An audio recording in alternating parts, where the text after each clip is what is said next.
সেই পুরনো স্মৃতি, সেই পুরনো স্কুল হঠাৎ করে দেখে যেন মনে হবে ভূতের বাড়িতে পরিণত হয়েছে। যেখানে সারা দিন থাকতাম সকাল থেকে বিকাল পর্যন্ত, আর এখন সেই জায়গাগুলোতে যাওয়াই হয় না। এখন নিজের এলাকায় যেন আমি নিজেই অতিথি হয়ে গেছি। শুধু বাসায় থেকে রাজশাহী, রাজশাহী থেকে বাসা, এতটুকুর মধ্যেই সীমাবদ্ধ থাকে। আসসালামু আলাইকুম, welcome back to my video. আজকে আপনাদের সাথে একটি সুন্দর বিকেল শেয়ার করব।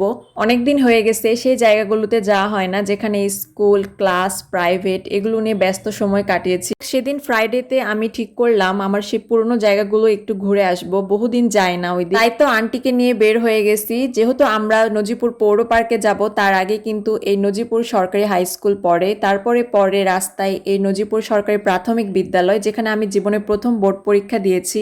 মানে সেই ক্লাস 5-এ প্রায় 9 বছর আগে সমাপনী পরীক্ষা দিয়েছিলাম। এরপরই আমরা নজিপুর পার্কে চলে আসি। জানি না কতদিন হয়েছে যে আমি এই পার্কে আসি নাই। প্রথমে তো একটু ভয়ে ছিলাম, কারণ 1.5 বছর আগে যখন ব্রিজটা দেখছি তখন ভাঙা ছিল।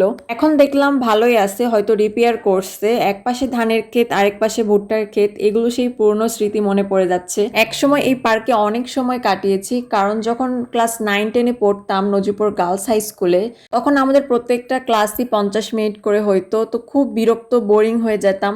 সেই জন্য অত বেশি ক্লাস করা হয়নি। সত্যি বলতে এখানে এসেই সময় কাটাইছি, যেহেতু পার্কটা অনেক বেশি কাছে আমাদের স্কুলের।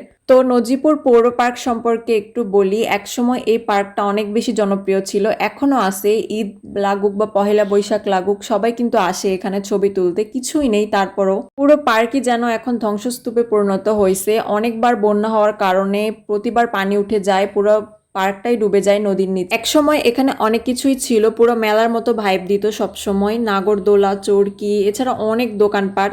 এখন দেখতেছি নদীর ওই পাশে ফরেস্টে নদীর পাড়গুলো অনেক সুন্দর করছে, বসার জায়গা করছে, প্রায় নিরিবিলি পরিবেশ। একদিন আমি ওখানেও যাব, ভিডিও করব ঠিক করছি। বহুদিন পর গিয়ে আমার ভালোই লাগতেছিল পার্কে, বাট সমস্যা হচ্ছে অনেক গাছ ছিল যে সেগুলো সব কেটে ফেলছে, সাথে নদীর পাড় ভাঙতে ভাঙতে অনেক দূর চলে আসছে। বর্ষাকালে এই আত্রাই নদী পানি কিন্তু মোটামুটি ভালোই বাড়ে, যার কারণে পার্কটা অনেকবারে ডুবে যায়। আসলে যখন ক্লাস 9-10-এ পড়ি সেই সময় 5-6টা প্রাইভেট পড়া হয়েছে, সব প্রাইভেটই আমার এই দিক নদীর কাছে। এই সময় এতগুলো প্রাইভেট পড়ার জন্য আসলে সকাল বিকেল সবসময় এই দিকটাই থাকা হতো আমার, আর এখন কিন্তু যাওয়াই হয় না। অনেকদিন থেকে চিন্তা করতেছিলাম পুরোনো জায়গাগুলোতে যাব, একটু ঘুরে আসব।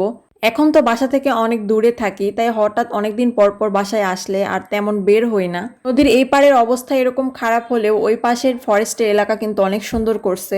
প্রায় 2 ঘন্টার মতো অনেক সুন্দর সময় কাটালাম, অনেক এনজয় করছি। তারপর সন্ধ্যার দিক চলে আসি আমরা। এ সময় প্রায় 9 বছর আগে যে স্কুলে পড়েছি তার সামনে দিয়ে আসলাম।